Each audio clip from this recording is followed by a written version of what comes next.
Hello and good morning friends. आइए आज हम चर्चा करते हैं भारत के संविधान के बारे में। ये एक मैराथन क्लास हैं भारतीय संविधान के सारे आर्टिकल को रिवाइज करने के लिए। तो आप सब लोग इससे जुड़ सकते हैं। मैं पूरा प्रयास करूँगा कि जो स्कूल लेक्चर एग्ज़ाम और असिस्टेंट प्रोफेसर एग्ज़ाम या फिर किसी भी कंपटीशन का एग्ज़ाम हो, चाहे आरएस का हो या कांस्टेबल का हो, भारत में कांस्टेबल से लेके और यूपीएससी तक भारत का संविधान एकमात्र ऐसा टॉपिक है जिसके ऊपर प्रश्न पूछे जाते हैं हर एग्ज़ाम में। और इन एग्ज़ाम्स में जो प्रश्न पूछे जाते हैं उनमें जो भारतीय संविधान के आर्टिकल्स हैं वो आर्टिकल्स सीधे सीधे तौर पर पूछे जाते हैं। और ऑब्जेक्टिव क्वेश्चंस, सीधे फैक्चुअल क्वेश्चंस आते हैं कि कौन से आर्टिकल में क्या प्रावधान है, क्योंकि जो 395 ओरिजिनल आर्टिकल हैं भारतीय संविधान के, उन आर्टिकल्स में सारे संविधान की डिटेल हैं और कैसे किस प्रकार सरकार में नियुक्तियां की जाएगी, कैसे सरकार चलेगी। किसी भी देश का संविधान चलाने के लिए संविधान सबसे महत्वपूर्ण दस्तावेज है। तो हम इस वीडियो में, इस मैराथन क्लास में भारतीय संविधान के सारे आर्टिकल्स को कवर करने की कोशिश करेंगे। आइए शुरू करते हैं। ये जो डॉक्यूमेंट है ये भारत सरकार की वेबसाइट से लिया गया है। ये ऑथेंटिक डॉक्यूमेंट है और जो विधि मंत्रालय हैं उसके द्वारा पब्लिश किया गया है। आप यहाँ पे डिटेल में इसको देखेंगे। ये जो सिंबल हैं आप सब जानते हैं, सत्यमेव जयते। इस सिंबल के बारे में सारे लोग जानते हैं, ऐसा कोई भी व्यक्ति नहीं है जो इस सिंबल के बारे में नहीं जानता हो। भारत का संविधान, साथियों, भारत का संविधान जब हम सरकार के बारे में पढ़ते हैं तो सबसे महत्वपूर्ण दस्तावेज है। ये एक तरह से जिस प्रकार हमारे धर्म में, हिंदू धर्म में गीता या महाभारत रामायण जैसे ग्रंथ हैं जो मौलिक ग्रंथ हैं, या ईसाइयों के लिए बाइबल हैं, मुस्लिमों के लिए कुरान है, उसी प्रकार सरकार का जो सबसे महत्वपूर्ण दस्तावेज है वह है संविधान। भारत का संविधान सबसे महत्वपूर्ण दस्तावेज है, आपके लिए, मेरे लिए, हम सब के लिए। ये जो प्रतिलिपि हैं भारतीय संविधान की अपडेटेड हैं 26 नवंबर 2021 की स्थिति में। तो हम देखते हैं the constitution of India as on 26 November 2021। आप सब जानते हैं कि हमारा देश 15 अगस्त 1947 को आज़ाद हुआ और 26 नवंबर 1950 को हमारा अपना संविधान लागू हुआ और हम एक गणतंत्र के रूप में 26 जनवरी 1950 को पहला गणतंत्र दिवस मनाए। तब से लेकर आज तक ये सिलसिला निरंतर जारी है। भारत सरकार का विधि और न्याय मंत्रालय, विधायी विभाग, यानी इस बुकलेट को पब्लिश किया है भारत सरकार के विधि और न्याय मंत्रालय द्वारा। इसके अंदर जो जितने भी फैक्ट्स दिए गए हैं वो सारे के सारे फैक्ट्स रियल हैं, ट्रू हैं। इसके अंदर किसी भी तरह का कोई कॉन्फ्लिक्ट नहीं है, क्योंकि ये ऑफिशियल वेबसाइट है भारत सरकार की, वहाँ से ये चीज़ उठाई गई है। तो आपको इसके अंदर दिए गई सारी जानकारियाँ सही हैं। आप इसको कहीं भी कोर्ट में चैलेंज कर सकते हैं अगर आपका प्रश्न इन जानकारियों के अकॉर्डिंग सही होता है तो आइए शुरू करते हैं। भारत का संविधान ये प्राकथन है, इसमें कहाँ तक का अपडेट है ये सारी चीज़ बताई गई हैं कि संविधान आदेश जो 2019 में धारा 370 हटाई गई थी उसकी घोषणा भी इसमें सम्मिलित की गई है।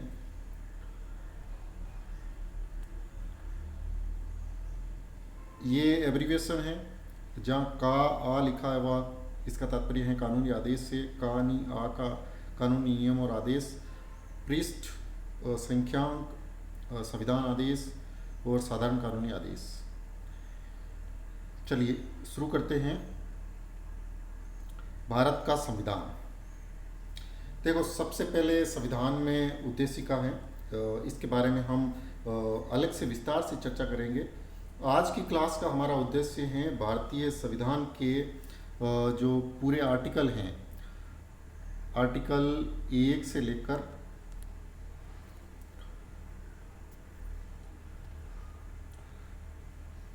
आर्टिकल 1 से लेकर 395 तक हम इन सब की सिलसिलेवार डिटेल चेक करेंगे। जब बात करते हैं भारत के संविधान की, तो संविधान का जो पहला आर्टिकल है, आर्टिकल फर्स्ट, वो आर्टिकल है संघ का नाम और राज्य क्षेत्र। यानी भारतीय संविधान का जो पहला भाग है, आपको पता है कि भारत का संविधान टोटल 22 भागों में बटा हुआ है। 22 पार्ट्स हैं टोटल, ओरिजिनल पार्ट्स 22 हैं। और भारत के संविधान का ये पहला भाग है जो हम स्क्रीन पे देख पा रहे हैं आप सब लोग। इसमें जो आर्टिकल नंबर फर्स्ट है, पहला आर्टिकल है संघ का नाम और राज्य क्षेत्र। यानी हमारे देश का नाम क्या होगा और उसका राज्य क्षेत्र क्या होगा, ये भारतीय संविधान के अनुच्छेद 1 में दिया गया है। आप सबको पता है कि हाल ही के दिनों में एक विवाद छिड़ा था कि भारत का नाम क्या होना चाहिए, इंडिया या फिर भारत। जब ये बात उठी थी, G20 का समिट हुआ था नई दिल्ली में, तब जो हमारे प्रधानमंत्री हैं उनकी डेस्क के आगे, क्योंकि जनरली जब प्राइम मिनिस्टर किसी भी समिट में शामिल होने जाते हैं तो उनकी डेस्क के आगे इंडिया लिखा हुआ होता है, क्योंकि जितने भी समिट है वो फॉरेन में होते हैं। क्योंकि G20 का समिट है वो पहली बार भारत में हुआ था, भारत में पहली बार हुआ G20 का समिट भारत मंडपम में। और वहाँ पे जो मोदी जी के टेबल के आगे जो डेस्क लगा था, वहाँ पे भारत लिखा हुआ था। यानी वहाँ पे क्या लिखा हुआ था, वहाँ लिखा था भारत। अब भारतीय संविधान का जो अनुच्छेद 1 है वो क्या कहता है कि संघ का नाम क्या होगा, तो ये कहता है कि भारत अर्थात इंडिया दैट इज भारत। यानी इंडिया जो कि भारत है, ये राज्यों का एक संघ होगा, shall be the union of state. अब कैसा संघ होगा, ये राज्यों का अविनाशी संघ है। ये बात कौन कहता है, आर्टिकल 1 कहता है। अनुच्छेद 1 जो है उसके अंदर अनुच्छेद 1 में आप देख सकते हैं आर्टिकल 1, ये आर्टिकल 1 है और इसके अंदर ये चीज़ लिखी हुई है। आर्टिकल 1 में ही संघ का उल्लेख है। यानी पूरे भारत के संविधान में जो भारत की राज्य व्यवस्था है, इस राज्य व्यवस्था में अगर कहीं फेडरल वर्ड का यूज़ है, फेडरल का, तो जो फेडरल वर्ड हैं वो आर्टिकल 1 में है। और कहीं पे भी पूरे संविधान में संघ शब्द का उल्लेख कहीं भी नहीं किया गया है, क्योंकि भारत को एक संघात्मक व्यवस्था या संसदीय व्यवस्था उसका मिश्रण कहा जाता है। तो ये जो संघ फेडरल है, किस प्रकार का संघ है, इसके लिए भी अलग अलग स्टेटमेंट दिए गए हैं कि ये अर्ध संघ है। उस पे भी हम डिटेल में चर्चा करेंगे बाद में। चलिए, तो जो आर्टिकल नंबर फर्स्ट है उसके अंदर है India that is Bharat shall be the union of state. यानी इंडिया अर्थात भारत राज्यों का एक संघ होगा। और कैसा संघ होगा, अविनाशी संघ होगा। यानी जो राज्य हैं उन राज्यों को किसी भी हालत में संघ से अलग होने की परमिशन नहीं है। फिर आर्टिकल नंबर 2, दूसरा आर्टिकल आता है नए राज्यों का प्रवेश और स्थापना। जब भी देश में नए स्टेट की स्थापना की जाती है या नए राज्य शामिल किए जाते हैं, तो जो भारतीय संविधान का अनुच्छेद है वो काम में आता है 2, आर्टिकल नंबर 2। इसमें न्यू स्टेट का प्रवेश भी किया जाता है, नए राज्यों की स्थापना भी की जाती है। तो अब देखिए कि आप जब देश आज़ाद हुआ था तो ये सारे के सारे जो वर्तमान में 29 राज्य हैं वो 29 राज्य नहीं थे। ये धीरे धीरे जुड़े और इसके अंदर आप देख सकते हैं कि सिक्किम है, आसाम है, मणिपुर है, या फिर मेघालय है, मिजोरम, त्रिपुरा और गोवा, ऐसे कई सारे स्टेट हैं जो धीरे धीरे भारतीय संघ का पार्ट बने और कई नए राज्यों की स्थापना हुई। और जो लास्ट और लेटेस्ट नया राज्य था वो था तेलंगाना। तेलंगाना नया स्टेट बना था जो आंध्र प्रदेश से तोड़ के बनाया गया था, तेलंगाना। आर्टिकल नंबर 2 क सिक्किम का संघ के साथ सहयुक्त किया जाना। हालांकि जब सिक्किम को भारत संघ में शामिल किया गया था 36वें संविधान संशोधन के तहत, तो एक नया आर्टिकल जोड़ा था 2 क। बाद में सिक्किम को जब पूर्ण राज्य का दर्जा दे दिया गया, तब ये आर्टिकल हटा दिया गया। तो वर्तमान में ये आर्टिकल नहीं है, पर ये 2 क जोड़ा गया था, इसका विलोपन कर दिया गया है। नेक्स्ट आर्टिकल है 3, भारतीय संविधान का अनुच्छेद 3। ये नए राज्यों का निर्माण और वर्तमान राज्यों के क्षेत्र, सीमाओं और नामों में परिवर्तन। यानी जब नया स्टेट बनाना हो या वर्तमान राज्यों के क्षेत्र और सीमाओं या नामों में परिवर्तन करना हो, तो सॉरी, जो मैंने 2 में बताया था वो नए राज्यों का प्रवेश या स्थापना से है, और यहाँ नए राज्यों के निर्माण से है। तो तेलंगाना का जो निर्माण हुआ है न्यू स्टेट का, वो आर्टिकल 3 में हुआ है, एक्चुअल में 2 में नहीं हुआ है। ये एक भूल सुधार है जिसको आप करेक्ट कर लें। किसी भी स्टेट की सीमा, किसी भी स्टेट का नाम, ये सब बदल सकता है। ये सारी चीज़ें, जैसे सौराष्ट्र, महाराष्ट्र बने, गुजरात बने, ये नाम जो चेंज हुए, ये नाम ओडिशा, उड़ीसा, ये सब इसी प्रकार से आर्टिकल 3 का पार्ट है। आप जितने भी नाम परिवर्तन देख रहे हैं राज्यों के, वो नाम परिवर्तन अनुच्छेद 3 के तहत किए जाते हैं, और ये साधारण बहुमत से होते हैं। इनकी हम डिटेल में चर्चा करेंगे। अभी हमारा उद्देश्य है कि भारतीय संविधान के 1 से लेकर 395 आर्टिकल को रिवाइज करना। तो हम जल्दी जल्दी कोशिश करते हैं रिवाइज करने की। Article number 4। आर्टिकल 4 कहता है कि पहली अनुसूची और चौथी अनुसूची के संशोधन तथा अनुपूरक, आनुषंगिक और पारिणामिक विषयों का उपबंध करने के लिए अनुच्छेद 2 और 3 के अधीन बनाई गई विधियाँ। यानी इस आर्टिकल में जो फर्स्ट शेड्यूल और फोर्थ शेड्यूल है, उसके अमेंडमेंट और इनके सप्लीमेंट्री या आनुषंगिक पारिणामिक विषयों को उपबंध करने के लिए अनुच्छेद 2 और 3 के अधीन बनाई गई विधियाँ इसमें रखी जाती हैं। आपको पता ही है कि फर्स्ट शेड्यूल में वो सब्जेक्ट्स रखे जाते हैं जिनमें जो प्रभावित नहीं हो। 9th शेड्यूल है, सॉरी, वो फर्स्ट शेड्यूल नहीं है, 9th शेड्यूल है। पहली अनुसूची कौन सी है? पहली अनुसूची है संघ राज्य क्षेत्र से संबंधित। फिर है नागरिकता, ये पहला भाग है। भाग 1 में संघ और उसका राज्य क्षेत्र है। भाग 2 के अंदर, भाग 2 में नागरिकता है, सिटीजनशिप।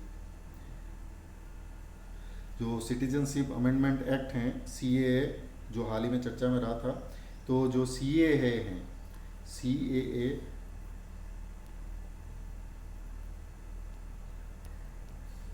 ये पता नहीं क्या प्रॉब्लम आ रही है इसमें।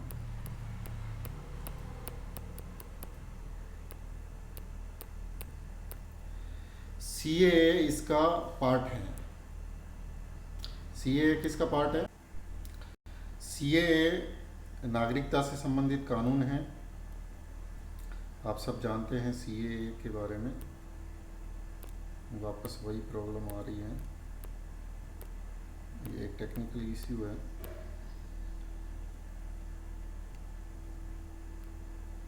ठीक नहीं हुआ, चलो ठीक है। आप समझ सकते हैं CAA को, आप जानते हैं नागरिकता संशोधन जो अधिनियम है, उसकी शॉर्ट फॉर्म है सिटीजनशिप अमेंडमेंट एक्ट, CAA।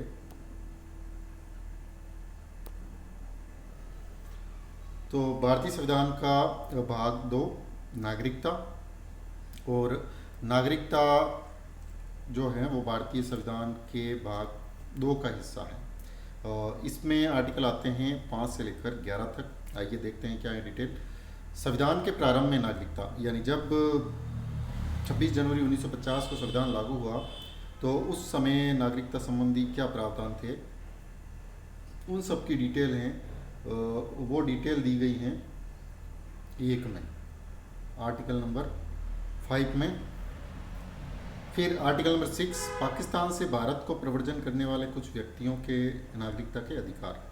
यानी पाकिस्तान से जो लोग भारत में आए थे, उनके नागरिकता संबंधी राइट्स हैं, वो आर्टिकल 6 में दिए गए हैं। और अगला आर्टिकल है 7, पाकिस्तान को प्रव्रजन करने वाले कुछ व्यक्तियों के नागरिकता अधिकार। यानी भारत से जो लोग पाकिस्तान गए थे माइग्रेंट होकर, उन सब लोगों के जो सिटीजनशिप राइट्स थे वो भारतीय संविधान के अनुच्छेद 6 के अंदर दिए हुए हैं। 7 के अंदर, सॉरी, पाकिस्तान को जाने वाले, पाकिस्तान से आने वाले 6 में, पाकिस्तान को जाने वाले 7 में, भारत के बाहर रहने वाले भारतीय उद्भव के कुछ व्यक्तियों के नागरिकता के अधिकार। तो ये आर्टिकल 8 है। आर्टिकल 9 में विदेशी राज्य की नागरिकता स्वेच्छा से अर्जित करने वाले व्यक्तियों का नागरिक न होना। तो ये प्रावधान है भारतीय अनुच्छेद भारतीय संविधान के अनुच्छेद 9 के तहत, सॉरी, इंडियन कॉन्स्टिट्यूशन का आर्टिकल 9 ये कहता है कि जब कोई व्यक्ति किसी दूसरे देश की नागरिकता ग्रहण करता है उसी समय उसकी सिटीजनशिप समाप्त हो जाती है। नागरिकता के अधिकारों का बना रहना, कुछ ऐसी कंडीशंस है जिसमें सिटीजनशिप बनी रहती हैं, जैसे एनआरआई वगैरह हैं, जो नॉन रेजिडेंट इंडियन है या जिनको वीज़ा मिलता है, कई सारे लोग बाहर काम करते हैं, उनकी नागरिकता बनी रहती हैं और उसके प्रोविजंस भारतीय संविधान के अनुच्छेद 10 में दिए गए हैं।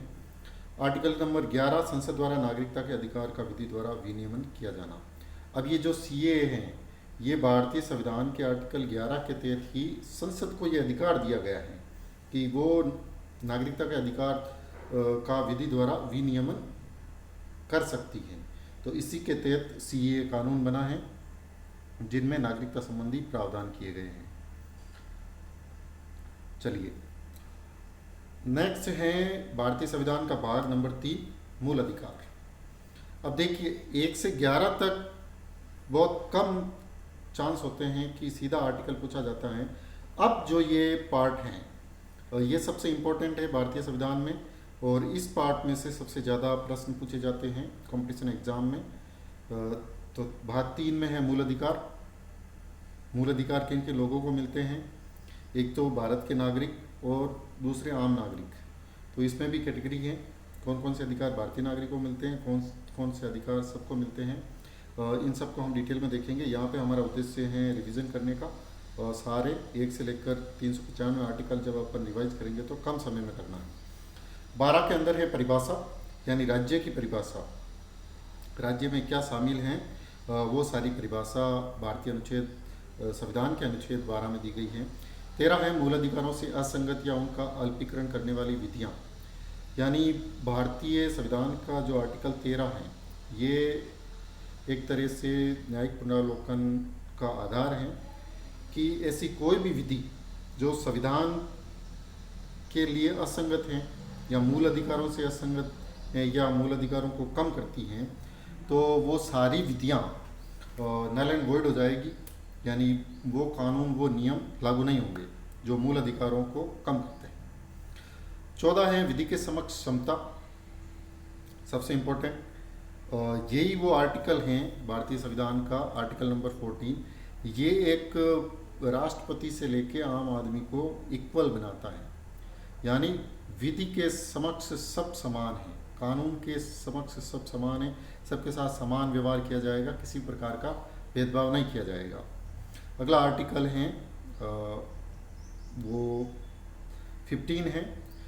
आर्टिकल 15 में धर्म, मूलवंश, जाति, लिंग और जन्म स्थान, देखो ये क्राइटेरिया है।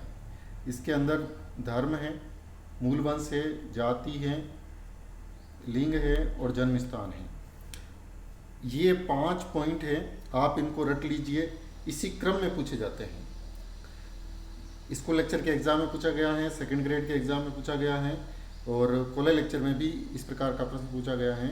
धर्म, मूलवंश, जाति, लिंग और जन्म स्थान के आधार पर विभेद का प्रतिषेध, मतलब किसी भी व्यक्ति के साथ धर्म, मूलवंश, जाति या उसका लिंग या फिर उसका जन्म स्थान, इसके आधार पे विभेद करने का प्रतिषेध किया गया है।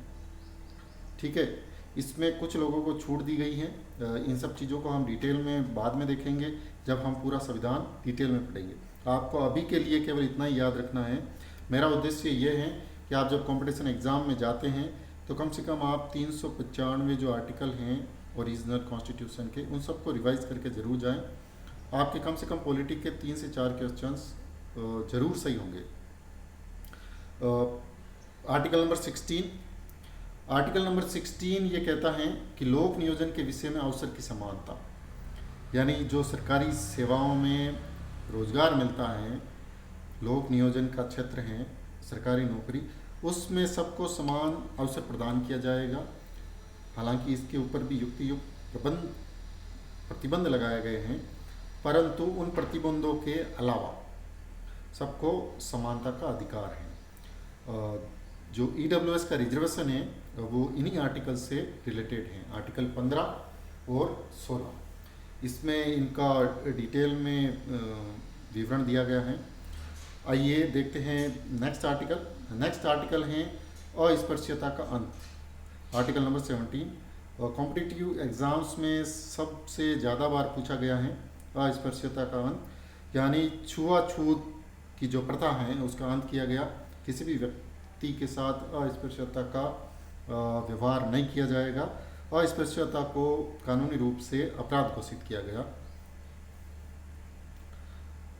आर्टिकल नंबर 18 उपाधियों का अंत करता है, यानी जितने भी महाराजा धीराज, राजकुमार, जो भी उपाधियां थी वो उपाधियां अब ग्रहण नहीं कर सकता कोई भी व्यक्ति। सारे व्यक्ति समान हैं। कुछ सैन्य उपाधियां हैं उनको छोड़कर, क्योंकि जैसे colonel, major, lieutenant general, general, ये सेना में उपाधियां होती हैं और इनको आदमी होल्ड करता है। फिर जैसे भारत रत्न है या कई सारे नाम के आगे इस प्रकार की उपाधियां लगाते हैं, पद्मश्री, पद्म भूषण, विभूषण, ये सब अवार्ड जब जारी किए जाते हैं तो इनमें छूट दी गई है। बाकी सारी उपाधियां हैं उनका अंत कर दिया गया है, सारे व्यक्तियों को इक्वल मान लिया गया। तो ये समानता का अधिकार है। समानता का अधिकार है अनुच्छेद 14 से लेके 18 तक। तो इसके अंदर ये 5 आर्टिकल हैं, पांचों पे प्रश्न बने हुए हैं, कई बार सीधे सीधे पूछे जाते हैं। अस्पृश्यता का अंश भारतीय संविधान के कौन से आर्टिकल में किया गया है, तो आर्टिकल नंबर 17। अस्पृश्य उपाधियों का अंत कौन से आर्टिकल में किया गया है, तो वो है आर्टिकल नंबर 18 आपका। इसी प्रकार विधि के समक्ष समता और ये जो विभेद करने का प्रतिषेध या अवसर की जो समता है, ये सारे आर्टिकल 1 बाय 1 हर एग्जाम में पूछे जाते हैं। अगला पड़ाव है हमारा स्वातंत्र्य अधिकार, यानी स्वतंत्रता का अधिकार। जो मूल अधिकार हैं उसमें स्वतंत्रता का अधिकार दिया गया है और वो है आर्टिकल नंबर 19 पहला।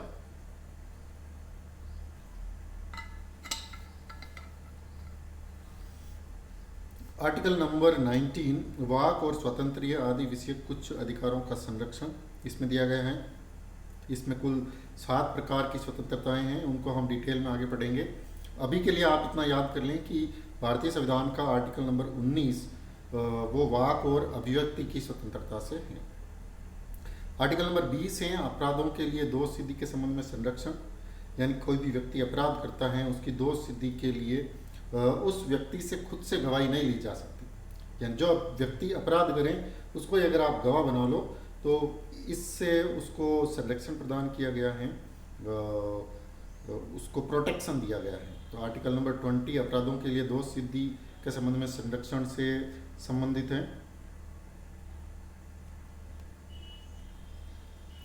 फिर है आर्टिकल नंबर 21। और ये आर्टिकल आपके लिए, चाहे आप कंपटीशन एग्जाम की तैयारी करें या नहीं करें, ये काम व्यक्ति के लिए सबसे इम्पोर्टेंट है। आर्टिकल नंबर 21 प्राण और दैहिक स्वतंत्रता का संरक्षण, यानी प्रत्येक व्यक्ति को एक गरिमामय जीवन जीने का अधिकार दिया है भारतीय संविधान ने। तो अगर आप जागरूक नागरिक हैं तो ये बात अच्छी तरह से भली भांति जानते हैं कि आर्टिकल नंबर 21 आपके लिए सबसे इम्पोर्टेंट है। फिर इसी के अंदर 21 क में शिक्षा का अधिकार प्रदान किया गया, तो ये बाद में अमेंडमेंट करके जोड़ा गया और इसकी भी हम चर्चा करेंगे आगे। आर्टिकल 21 का फिर है 22 के अंदर कुछ दशाओं में गिरफ्तारी का निरोध से संरक्षण, यानी किसी भी व्यक्ति को गिरफ्तार करने से पहले वारंट दिखाना जरूरी है उसको। कुछ ऐसी परिस्थितियां हैं जो पोटा कानून या मकोका कानून, ये सब कानून जो लाए गए थे ये सारे इसी से रिलेटेड हैं। आर्टिकल नंबर 22 जो कुछ दशाओं में गिरफ्तारी और निरोध से संरक्षण है। इसमें अगर आप किसी भी व्यक्ति को गिरफ्तार करते हैं तो उसके खिलाफ वारंट होना आवश्यक है और आपको उसको कारण बताना पड़ेगा कि आप उसको किस कारण से गिरफ्तार कर रहे हैं। तो देखो, भारत का संविधान एक ऐसा दस्तावेज है जो चाहे व्यक्ति कंपटीशन एग्ज़ाम की तैयारी करे या ना करे, पर उसको सरकार को समझने और अपने अधिकारों को समझने के लिए भारत के संविधान को पढ़ना अनिवार्य है। जिस प्रकार से आप लोग गीता, बाइबल, कुरान आदि ग्रंथ पढ़ते हैं, धार्मिक ग्रंथ, उसी प्रकार आपको भारत के संविधान का अध्ययन जरूर करना चाहिए, ऐसा मेरा मानना है। फिर है शोषण के विरुद्ध अधिकार। अभी तक अपन ने पढ़ा था समता का अधिकार, जो 14 से लेकर 18 तक था। फिर 19 से लेकर और 22 तक स्वतंत्रता के अधिकार थे।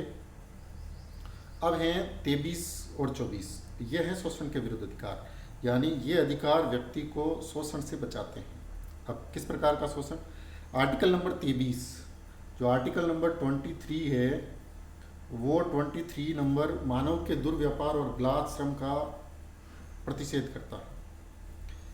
यानी किसी भी आदमी से बेगारी नहीं ली जाएगी और किसी भी व्यक्ति का दुर्व्यापार, यानी जो ह्यूमन ट्रैफिकिंग जिसको कहते हैं इंग्लिश में, ह्यूमन ट्रैफिकिंग अलाउ नहीं है देश में, और उसको प्रोटेक्ट करने वाला जो आर्टिकल है वो है आर्टिकल नंबर 23। आर्टिकल नंबर 24 कारखानों आदि में बालकों के नियोजन का प्रतिषेध करता है। यानी ये बाल श्रम से संबंधित कानून जो है, जो संरक्षण है बालकों को बाल श्रम प्रतिषेध करने के लिए, वो भारतीय संविधान का अनुच्छेद 24 है। फिर आती है चौथी स्वतंत्रता। 3 स्वतंत्रता हमने पढ़ ली है, समानता, स्वतंत्रता और शोषण। मतलब 3 मूल अधिकार, 3 प्रकार के मूल अधिकार हैं। एक तो समानता से संबंधित, दूसरा आपका स्वतंत्रता से संबंधित, और तीसरा आपका शोषण के विरुद्ध। अब चौथा है, वो है धर्म, यानी जो धार्मिक स्वतंत्रता प्रदान की गई है। क्योंकि आप जब भारतीय संविधान की प्रस्तावना पढ़ते हैं तो आपको ये बात अच्छी तरह से भली भांति परिचित है आपसे कि हमारा जो देश है वो पंथ निरपेक्ष है।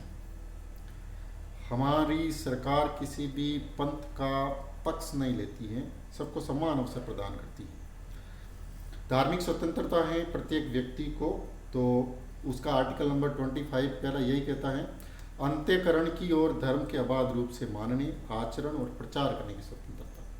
यानी आपको कोई भी व्यक्ति किसी धर्म को मानने के लिए बाध्य नहीं कर सकता। आपके अंत्यकरण की आवाज़ से आपको जो धर्म अच्छा लगता है आप उसको मान सकते हैं और उसका आचरण कर सकते हैं, उसका प्रचार कर सकते हैं। तो ये स्वतंत्रता प्रदान की गई है, ये धार्मिक स्वतंत्रता है। इस पर कई बार फैक्चुअल क्वेश्चंस पूछे गए हैं, तो आप इसको कभी ना भूलें। आर्टिकल नंबर 25, अंत्यकरण की और धर्म के अबाध रूप से मानने, आचरण और प्रचार करने की स्वतंत्रता। अगला आर्टिकल है 26, धार्मिक कार्यों के प्रबंध की स्वतंत्रता। अब आप अपने कुछ धार्मिक कार्यों का प्रबंध करते हैं तो आपको कौन सा अनुच्छेद स्वतंत्रता प्रदान करता है? तो वह संविधान का अनुच्छेद है 26। भारतीय संविधान का अनुच्छेद 26 इस प्रकार की स्वतंत्रता प्रदान करता है। अगला आर्टिकल है दोस्तों 27, किसी विशिष्ट धर्म की अभिवृद्धि के लिए करों के समुदाय के बारे में स्वतंत्रता। यानी कोई धर्म विशेष की अभिवृद्धि के लिए करों यानी टैक्स में छूट, जैसे कोई पैसा खर्च करता है अपने धर्म को बढ़ाने के लिए या अपने धर्म का प्रचार प्रसार करने के लिए, तो उसको टैक्स में छूट दी गई है।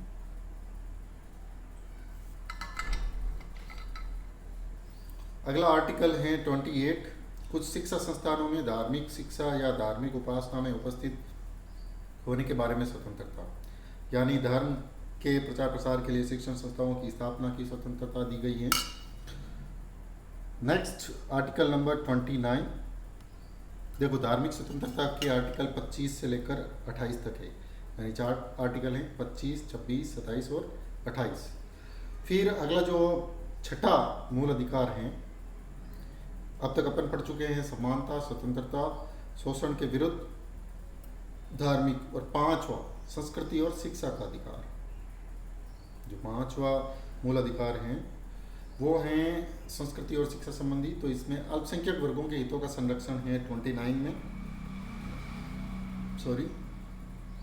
और 30 के अंदर है शिक्षा संस्थाओं की स्थापना और प्रशासन करने का अल्पसंख्यक वर्गों का अधिकार। 29 में अल्पसंख्यक अपने हितों का संरक्षण करेंगे। और 30 में वो अपने शिक्षण संस्थाओं की स्थापना कर सकते हैं, जो अल्पसंख्यक वर्ग हैं, जितने भी अल्पसंख्यक हैं अपने देश में, चाहे मुस्लिम हो, सिख हो, जैन हो, पारसी हो, ये सब, सिंधी हो, तो इन सबको अधिकार प्रदान किए गए हैं। नेक्स्ट आर्टिकल था 31, ये संपत्ति का अनिवार्य अर्जन था और इसको हटा के और कानूनी अधिकार बना दिया गया है 300 क में।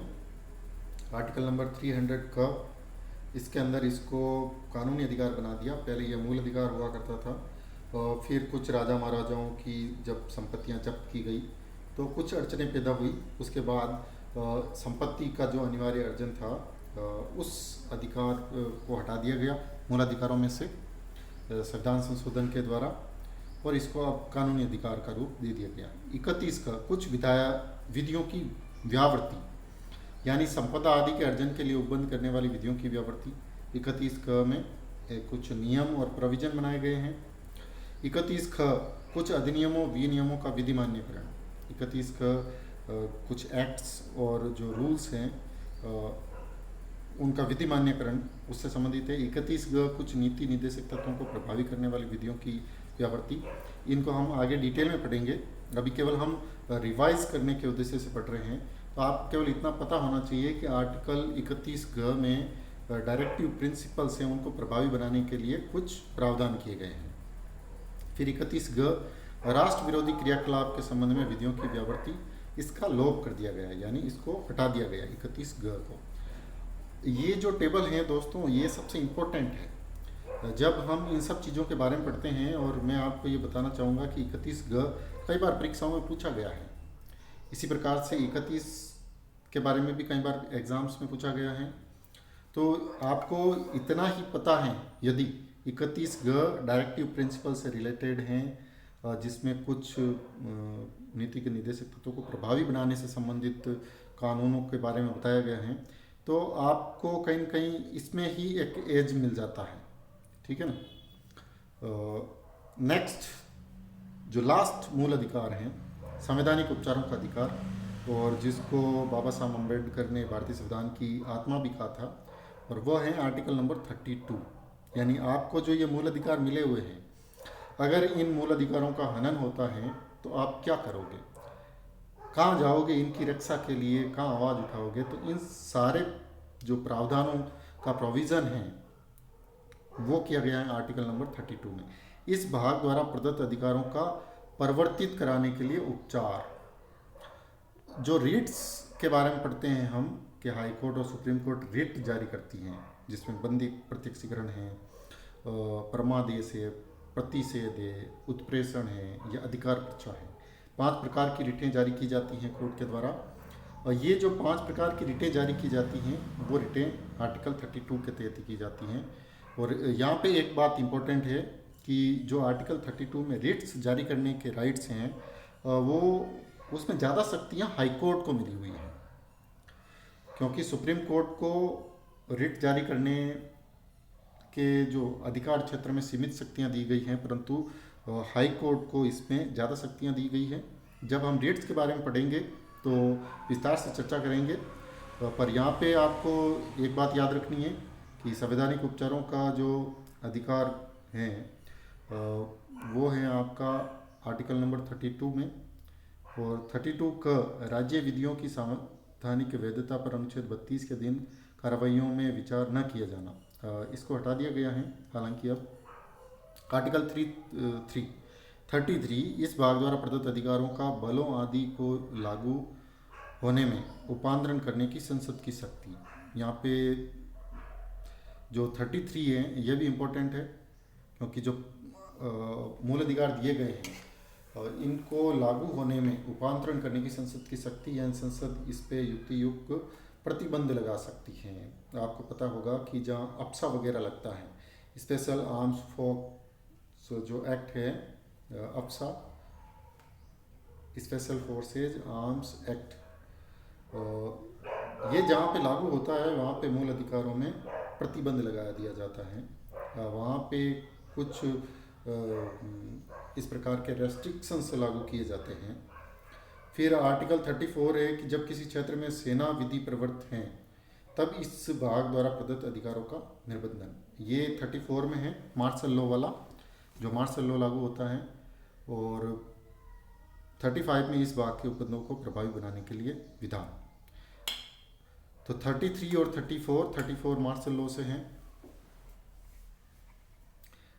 इसमें क्या होता है कि जो आर्म फोर्सेस के जवान होते हैं उनके भी मूल अधिकारों पर प्रतिबंध लगता है, और वहाँ की जो जनता होती है उनके भी जो फंडामेंटल ड्यूटीज़ हैं उन पे भी कुछ प्रतिबंध लगते हैं।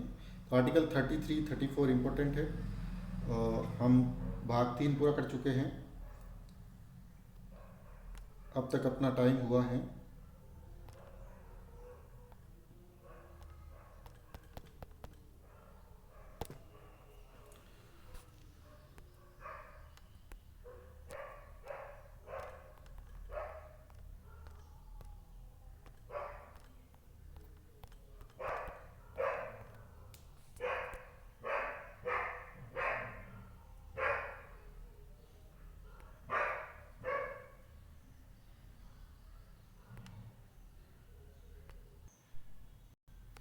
इंटरप्शन के लिए माफ़ी चाहूँगा। मैं आपको टाइम बता रहा था कि 36 मिनट हो चुके हैं, और अपन 36 मिनट में 3 पार्ट पूरे कर चुके हैं भारतीय संविधान का, भाग 1, 2 और 3। देखो, भाग 1 में संघ और उसका राज्य क्षेत्र हैं, वो आर्टिकल 1 से लेकर 4 तक हैं। भाग 2 में नागरिकता संबंधी प्रावधान हैं, वो आर्टिकल 5 से लेकर 11 तक हैं। और भाग 3 में, भारतीय संविधान के भाग 3 में मूल अधिकारों से संबंधित प्रावधान किए गए हैं, और ये जो प्रावधान हैं वो हैं आर्टिकल 12 से लेके और 35 तक। तो अपन 3 भाग पूरे कर चुके हैं। मैं कोशिश करूँगा ज़्यादा से ज़्यादा करवाने की। अगर हम इस एक वीडियो में नहीं कर पाए तो ब्रेक करेंगे इस वीडियो को, और 2 वीडियो में सारे के सारे आर्टिकल कवर जरूर करेंगे। तो बने रहिए मेरे साथ। देखो, पढ़ना सबसे डिफ़िकल्ट काम है, पर इंटरेस्ट लेके पढ़ोगे, चाहे आप कंपटीशन एग्ज़ाम में सक्सेसफुल होते हो या नहीं होते हो, ये मायने नहीं रखता है। मायने ये रखता है कि आप चीज़ों को किस प्रकार पढ़ते हैं। ये सारी की सारी चीज़ें आपके जीवन में कहीं न कहीं काम जरूर आएगी, इतना आप मान के चलिए।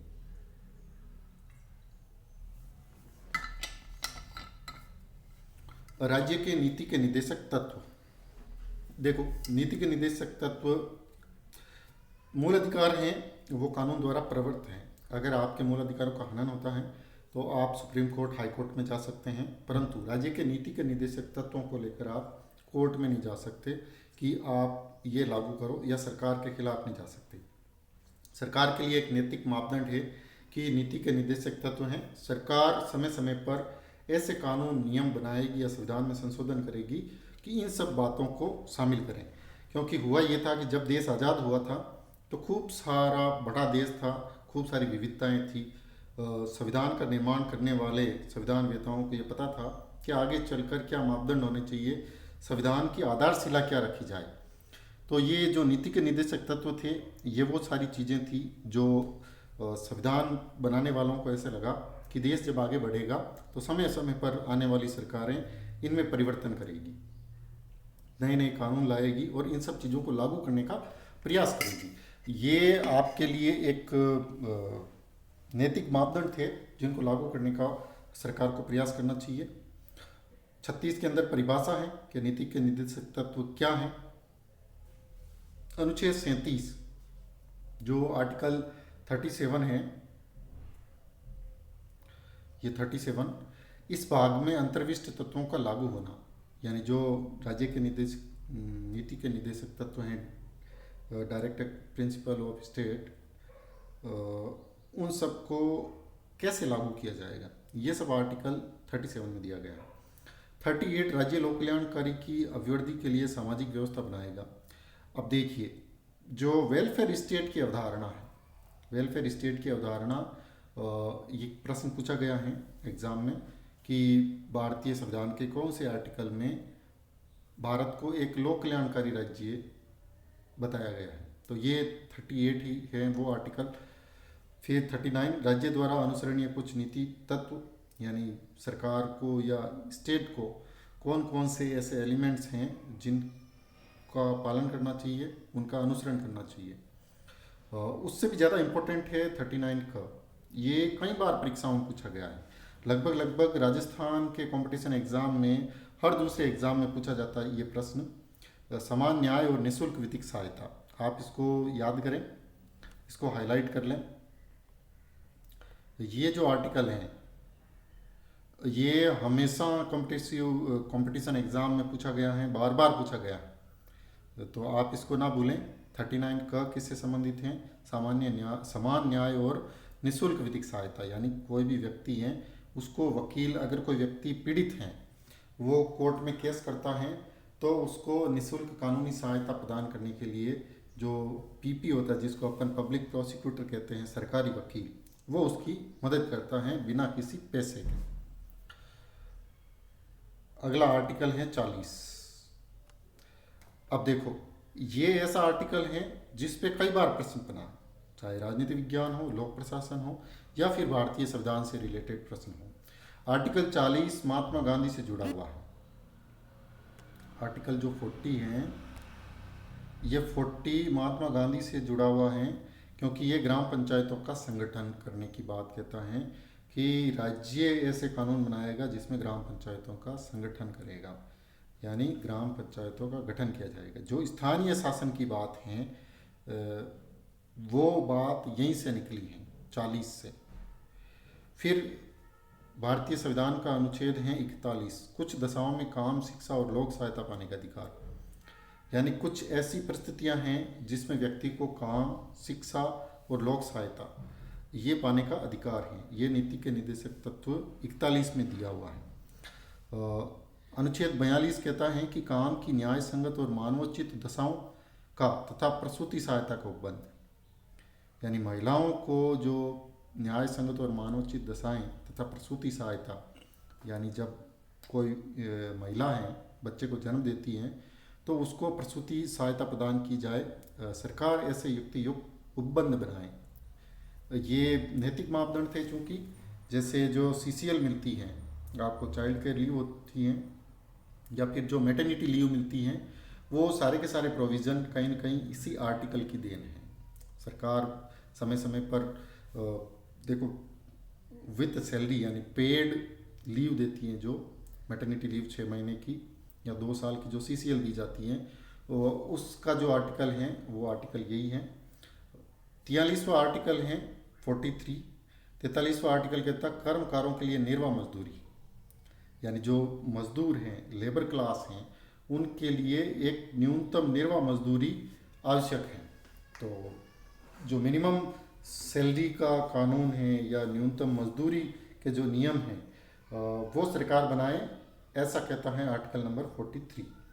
43 क में उद्योगों के प्रबंध में कर्मकारों का भाग लेना, यह अमेंडमेंट के बाद जोड़ा गया है। और 43 ख सहकारी सोसाइटियों का संवर्धन किया जाएगा, ये भी अभी हाल ही में जोड़ा गया है। इस प्रकार 44 अगेन एक इम्पोर्टेंट आर्टिकल है, कई बार पूछा गया है एग्जाम में। अभी सबसे ज़्यादा चर्चित है 44 सम्मान नागरिक संहिता, सबसे इम्पोर्टेंट मुद्दा है, कई बार पूछा गया है। नागरिकों के लिए एक समान सिविल संहिता होगी, ये भारतीय संविधान का अनुच्छेद 44 कहता है कि ये नीति के निर्देशक का तत्व है, यानी सरकार इसके ऊपर कानून बना सकती है। अभी जो व्यवस्था है वो ये है कि प्रत्येक धर्म के अनुसार अलग अलग कानून बनाए गए हैं, और उन अलग अलग कानूनों के हिसाब से जो विवाह और आपका पैतृक संपत्ति संबंधित मामले हैं वो सारे सुलझाए जाते हैं। हिंदुओं में हिंदू जो विवाह अधिनियम है उसके अकॉर्डिंग, मुस्लिमों में मुस्लिम शरिया कानून के अकॉर्डिंग सारे विवाह संपन्न किए जाते हैं या संपत्तियों का बंटवारा किया जाता है। अभी जो चर्चा चल रही है, जो वर्तमान सरकार है, वो समान नागरिक संहिता पेश करने का संकल्प रखती है। उन्होंने ऐसा कहा है कि हम समान नागरिक संहिता लाएंगे, और ये एक चर्चा का विषय है, लाना चाहिए या नहीं चाहिए इसके ऊपर बहस होनी चाहिए। पर समान नागरिक संहिता कहीं न कहीं कानूनों में एक यूनिफॉर्मिटी लाती हैं। तो आपको हमेशा याद रखना है 4+4 यानी बराबर, इक्वल। 44 आर्टिकल 44 इससे रिलेटेड हैं समान नागरिक संहिता से। अगला जो आर्टिकल है आर्टिकल 45 यानी भारतीय संविधान का अनुच्छेद 45, ये कहता है 6 वर्ष से कम आयु के बालकों के लिए प्रारंभिक बाल्यावस्था देखरेख और शिक्षा का उपबंध। अब आप देखिए कि 45 में 6 वर्ष से कम आयु के बालकों के लिए प्रारंभिक बाल्यावस्था देखरेख और शिक्षा संबंधी उपबंध, इसमें कौन कौन सी चीज़ें आती हैं आप देख सकते हैं कि जो आंगनबाड़ी केंद्र हैं, आंगनबाड़ी केंद्र की अवधारणा कहीं न कहीं आर्टिकल 44 को फलीभूत करती है। मैंने आपको कहा है पहले भी कि ये सारे के सारे नीति के निर्देशक तत्व ये बात इंगित करते हैं कि सरकार इनसे संबंधित कानून बनाएगी। अनिवार्यता नहीं है, पर एक मॉरल रेस्पॉन्सिबिलिटी है, नैतिक उत्तरदायित्व है सरकार का कि सरकार ऐसा करे।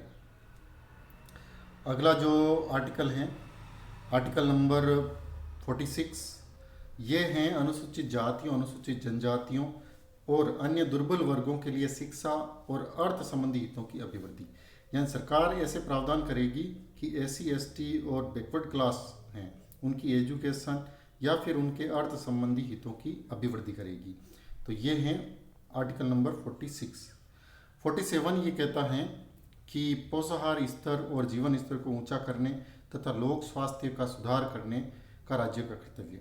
अब आप देख लीजिए 47 किससे रिलेटेड हैं? पोषाहार स्तर यानी कुपोषण को खत्म करेगा और जीवन स्तर को ऊंचा उठाएगा, यानी एक गरिमामय जीवन जीने के लिए परिस्थितियां उपलब्ध करवाएगा। राज्य का ये उत्तरदायित्व है। लोक स्वास्थ्य यानी हेल्थ जो सेक्टर है उसमें भी सुधार करेगा। ये स्टेट की ड्यूटी है। जो सरकारी हॉस्पिटल्स हैं या जो चिकित्सा सेवाएं हैं उनमें सुधार करना भी राज्य का क्या है, उत्तरदायित्व है।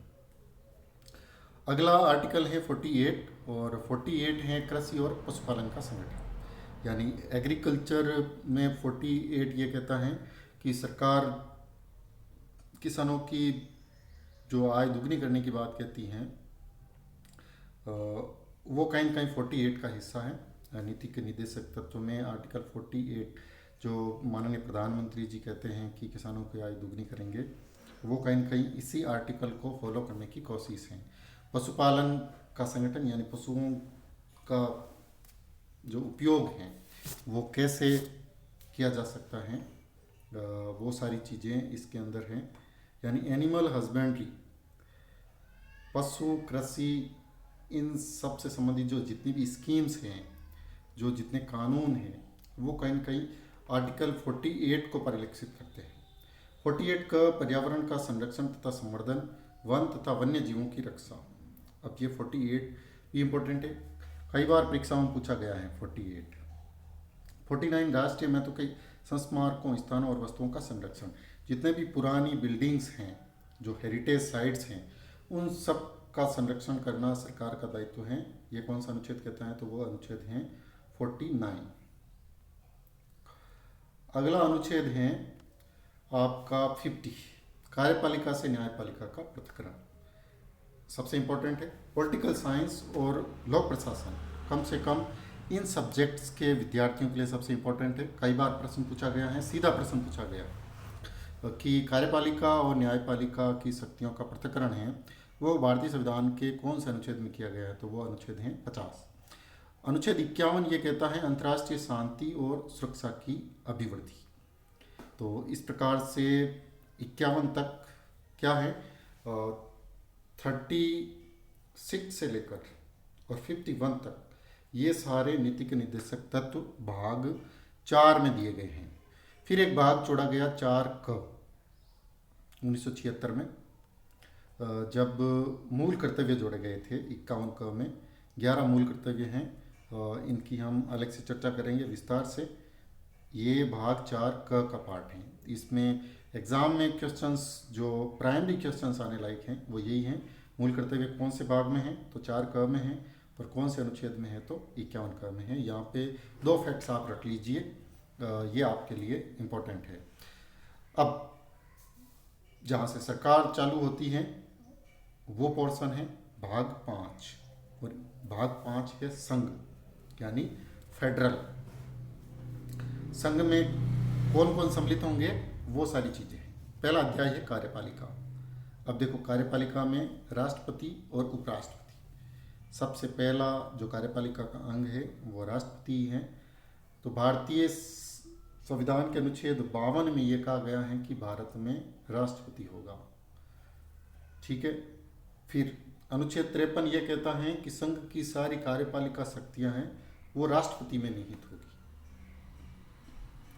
अब राष्ट्रपति में निहित होगी, राष्ट्रपति उनका उपयोग कैसे करेगा, तो वो उपयोग करेगा मंत्रिमंडल और प्रधानमंत्री की सलाह के आधार पर, ठीक है। तो 52 में राष्ट्रपति है और 53 के अंदर संघ की कार्यपालिका शक्तियां हैं। सीधे सीधे प्रश्न पूछे गए हैं, कई बार पूछे गए हैं।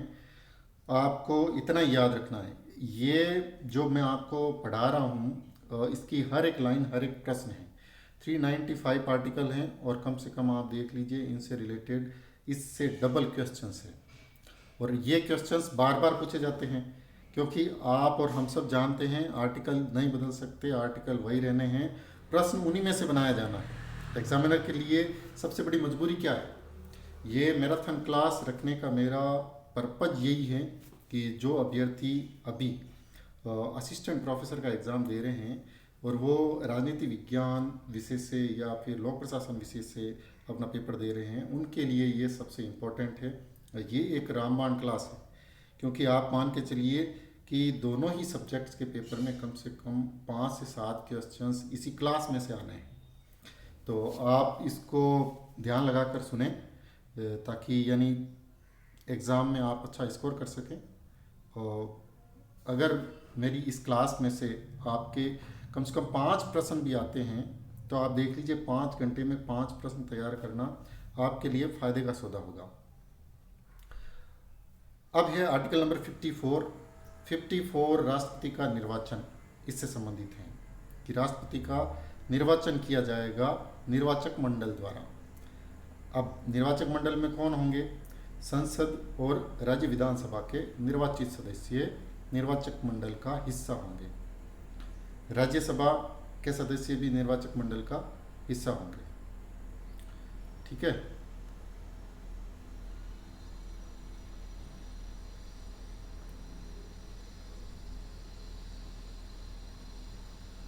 आर्टिकल नंबर 55 नेक्स्ट है राष्ट्रपति के निर्वाचन की रीति, यानी जो एकल संक्रमणीय मत प्रणाली है वो आर्टिकल नंबर 55 में दी गई है कि राष्ट्रपति का निर्वाचन किस रीति से किया जाएगा।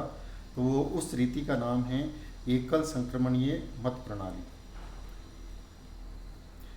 56 राष्ट्रपति की पदावधि, राष्ट्रपति कितने वर्ष के लिए अपने पद पर रहेगा, ये चीज़ भारतीय संविधान के आर्टिकल 56 में दी गई है कि जो राष्ट्रपति हैं अपने वो कितने वर्षों के लिए उनका कार्यकाल कितना रहेगा। फिर 57 में पुनर्निर्वाचन के लिए पात्रता, जैसे अमेरिका में राष्ट्रपति 2 बार निर्वाचित हो सकता है, एक व्यक्ति 2 बार राष्ट्रपति बन सकता है यूनाइटेड स्टेट ऑफ अमेरिका में, पर भारत में ऐसा नहीं है। भारत में खुली छूट दी गई है, एक व्यक्ति कितनी बार राष्ट्रपति बन जाए, बस हिम्मत चाहिए बनने की। तो ये पुनर्निर्वाचन से है। 58 में राष्ट्रपति निर्वाचित होने के लिए अर्हताएं, यानी राष्ट्रपति निर्वाचित होने के लिए क्या क्या योग्यताएं होनी चाहिए, वो भारतीय संविधान के अनुच्छेद 58 का हिस्सा है। फिर राष्ट्रपति पद के लिए शर्तें, देखो यहाँ पे 2 इंपॉर्टेंट चीजें हैं। 54 मिनट हो चुके हैं। राष्ट्रपति निर्वाचन के लिए अर्हताएं, यानी राष्ट्रपति बनने के लिए क्या क्या अर्हता हैं वो कंपलसरी हैं करना। भारत का नागरिक होना चाहिए, है ना, 35 वर्ष की आयु होनी चाहिए, ये सारी चीज़ें उसमें दी हुई हैं। 59 आर्टिकल 59 कहता है कि पद के लिए शर्तें, दिवालिया नहीं होना चाहिए। ये शर्तें और अर्हताएं 2 अलग अलग चीज़ें हैं। इस पर भी प्रश्न पूछा गया है एग्ज़ाम में। आप हमेशा प्रश्न को पढ़ते वक्त ध्यानपूर्वक पढ़ें कि इसने योग्यताएं, अर्हता मतलब योग्यता से हैं, योग्यता क्या होनी चाहिए और शर्तें क्या होनी चाहिए, दोनों अलग अलग चीज़ें हैं। योग्यता 58 में है, शर्तें 59 में हैं। 60 में राष्ट्रपति शपथ लेता है और राष्ट्रपति को शपथ कौन दिलाता है? सुप्रीम कोर्ट का चीफ जस्टिस राष्ट्रपति को शपथ दिलाता है। अब देखो 60 में शपथ होता है और 61 में महाभियोग चल जाता है। ये दोनों जुड़े हुए हैं और ये प्रश्न तो कई बार पूछा गया है एग्जाम में। जो आर्टिकल 61 है वो 61 कई बार पूछा गया है कि राष्ट्रपति पर जो महाभियोग चलाने की प्रक्रिया है वो भारतीय संविधान के कौन से अनुच्छेद का हिस्सा है? तो वो है 61 का। अगला जो अनुच्छेद आता है वो आता है 62, राष्ट्रपति के पद में रिक्ति को भरने के लिए निर्वाचन करने का समय या आकस्मिक रिक्ति को भरने के लिए निर्वाचित व्यक्ति की पदावधि। यानी अगर राष्ट्रपति त्यागपत्र दे देता है तो उसका इलेक्शन कितने समय के भीतर करवाया जाना अनिवार्य है। इससे संबंधित जो प्रावधान हैं वो अनुच्छेद 62 में दिए गए हैं। या फिर कोई आकस्मिक रिक्ति होती है, जैसे राष्ट्रपति की मृत्यु हो गई हो या त्यागपत्र दे दिया हो, तो उसके बाद जो राष्ट्रपति बनेगा वो कितने समय के लिए बनेगा। तो ये सारी चीज़ें अनुच्छेद 62 में दी गई हैं। फिर आता है अनुच्छेद 63, वो है भारत का उपराष्ट्रपति, उससे संबंधित है अनुच्छेद 63। अनुच्छेद 64 उपराष्ट्रपति का राज्यसभा का पदेन सभापति होना, ये भी अगेन इम्पोर्टेंट है कि जो आर्टिकल 64 है वो उपराष्ट्रपति को राज्यसभा का पदेन सभापति बताता है। यानी जो श्रीमान जगदीप धनखड़ साहब हैं अभी जो उपराष्ट्रपति हैं वो राज्यसभा के एक्स ऑफिशियो चेयरमैन हैं, यानी वो सभापति, जो भी उपराष्ट्रपति बनेगा वो राज्यसभा का सभापति बनेगा। ये बात है अनुच्छेद 64 में। अनुच्छेद 65 ये कहता है कि राष्ट्रपति के पद में आकस्मिक रिक्ति के दौरान या उसकी अनुपस्थिति में उपराष्ट्रपति का राष्ट्रपति के रूप में कार्य करना, उसके कृत्यों का निर्वहन करना। कई बार ऐसा होता है कि राष्ट्रपति विदेश दौरों पर जाते हैं तो राष्ट्रपति की जो भूमिका है, राष्ट्रपति का जो कार्य है वो उपराष्ट्रपति करते हैं, आकस्मिक रिक्ति या फिर उनकी अनुपस्थिति, दोनों ही स्थितियों। उपराष्ट्रपति का निर्वाचन किस प्रकार होता है? तो संसद के दोनों सदनों के द्वारा उपराष्ट्रपति का निर्वाचन होता है। ये आर्टिकल 66 में दिया गया है, भारतीय संविधान का अनुच्छेद 66 और भारतीय संविधान का अनुच्छेद 67। ये उपराष्ट्रपति की पदावधि यानी कितने वर्ष के लिए उपराष्ट्रपति अपने पद पर रहेगा, ये सब बातें 67 में कही गई है। 68 राष्ट्रपति के पद में रिक्ति को भरने के लिए निर्वाचन का समय और आकस्मिक रिक्ति को भरने के लिए निर्वाचित व्यक्ति की पदावधि। सेम जो चीज़ राष्ट्रपति में दी गई थी वही उपराष्ट्रपति के लिए आर्टिकल 68 में दी गई है। तो 68 क्या है कि पद अगर रिक्त हो या फिर आकस्मिक रिक्ति हो तो उस पर जो निर्वाचित व्यक्ति है उसकी पदावधि कितनी रहेगी। 69 है उपराष्ट्रपति द्वारा शपथ, राष्ट्रपति की शपथ 60 में है, उपराष्ट्रपति की 69 में है। फिर अन्य आकस्मिकताओं में राष्ट्रपति के कर्तव्यों का निर्वहन, यानी जो अन्य इमरजेंसी है उसमें राष्ट्रपति के कर्तव्यों का निर्वहन कौन करता है, तो वो सारी चीज़ें आर्टिकल 70 में है। आर्टिकल 71 अगेन सबसे इम्पोर्टेंट है, कई बार प्रश्न में पूछा गया है, सीधा सीधा आप इस पर स्टार लगा सकते हैं। राष्ट्रपति और उपराष्ट्रपति के निर्वाचन से संबंधित या संसद से, यानी राष्ट्रपति उपराष्ट्रपति के निर्वाचन से संबंधित अगर कोई विवाद हो तो उसका निपटारा कौन करेगा, ये सारे प्रावधान 71 में किए गए हैं। और भारतीय संविधान का जो अनुच्छेद 72 है, समा आदि की और कुछ मामलों में दंडादेश के निलंबन या परिहार या लघुकरण की राष्ट्रपति की शक्ति। अगर किसी व्यक्ति को मृत्युदंड की सज़ा दी गई है, आजीवन कारावास की सज़ा दी गई है, तो राष्ट्रपति चाहे तो उसको क्षमा कर सकता है, उसको कम कर सकता है, ये सारी, या फिर उसको निलंबित कर सकता है। ये सारी शक्तियाँ भारतीय संविधान के अनुच्छेद 72 में दी गई हैं। अगेन ये भी एक इम्पोर्टेंट आर्टिकल है, कई बार प्रश्न पूछा गया है एग्जाम में, सीधा सीधा पूछा गया। ये जो आर्टिकल हैं, अगर आप ये आर्टिकल भी याद कर लेते हैं तो आपके कम से कम 5 से 7 क्वेश्चंस आराम से राइट होंगे, चाहे आप कोई भी एग्जाम दे रहे हो भारत का। अगला जो आर्टिकल है वो है 73। आर्टिकल 73 संघ की कार्यपालिका शक्ति का विस्तार, इससे संबंधित है, जिसमें मंत्रिपरिषद के बारे में बताया गया है। आर्टिकल 74 राष्ट्रपति को सहायता और सलाह देने के लिए मंत्रिपरिषद। तो जो मंत्रिपरिषद का उल्लेख है वो किस में है? काउंसिल ऑफ मिनिस्टर 74 में है। मंत्रियों के बारे में अन्य उपबंध ये दिए गए हैं 75 में। 76 ये भारत के महान्यायवादी से संबंधित हैं, अटॉर्नी जनरल ऑफ इंडिया। 76 में महान्यायवादी की नियुक्ति की जाती है, इसके वेतन भत्ते से संबंधित सारी प्रक्रियाएं अपनाई जाती हैं। अगला आर्टिकल है सरकारी कार्य का संचालन। तो ये 77 है। भारत सरकार के कार्य संचालन के जो नियम हैं वो आर्टिकल 77 में है। ये भी कहीं कहीं इंपॉर्टेंट आर्टिकल हैं, कई बार एग्जाम में पूछा गया है। अगला आर्टिकल है 78। 78 राष्ट्रपति को जानकारी देने आदि के संबंध में प्रधानमंत्री के कर्तव्य। देखो, अगर ऐसा कोई मुद्दा है जिसके बारे में चर्चा की जानी है तो प्रधानमंत्री राष्ट्रपति को उसकी जानकारी देगा जो मंत्रिमंडल के संज्ञान में आया है, क्योंकि प्रधानमंत्री मंत्रिमंडल और मंत्रिपरिषद उन दोनों का प्रमुख होता है। तो उसकी जिम्मेदारी बनती है कि वो राष्ट्रपति को समस्त इस प्रकार की जानकारियाँ प्रदान करें। ये 1 घंटे की क्लास हो गई है। हम इसको 7 अलग अलग पोर्शन में बांट लेते हैं क्योंकि काफ़ी लंबी क्लास हो जाएगी। तो इस क्लास में इतना ही। आगे की जो क्लास हैं उसमें हम बात करेंगे अध्याय 2 से, और जिसमें हम संसद के बारे में पढ़ेंगे, राज्यसभा के बारे में पढ़ेंगे, उनके सदस्यों के बारे में पढ़ेंगे। तो आप लोगों को अगर ये वीडियो पसंद आया है तो आप कंटिन्यू रखें, चैनल को लाइक, शेयर और सब्सक्राइब करें। मेरा उद्देश्य है कि ये जो अपन कम से कम 5-7 क्लास ले रहे हैं जिसमें सारे आर्टिकल कवर करेंगे, चाहे जितनी भी क्लास हो, 1 घंटे की क्लास लेंगे ताकि यानी 1 घंटे में आप ज़्यादा बोर नहीं हो, क्योंकि आर्टिकल हैं सारे फैक्ट्स ही फैक्ट्स हैं, रटने में थोड़ी दुविधा होती है, इसलिए मैं आपको समझाने का प्रयास कर रहा हूँ। सारी की सारी क्लासें रिकॉर्ड करके आपको डाल दी जाएगी एग्ज़ाम से पहले। आज के लिए इतना ही। Thank you so much.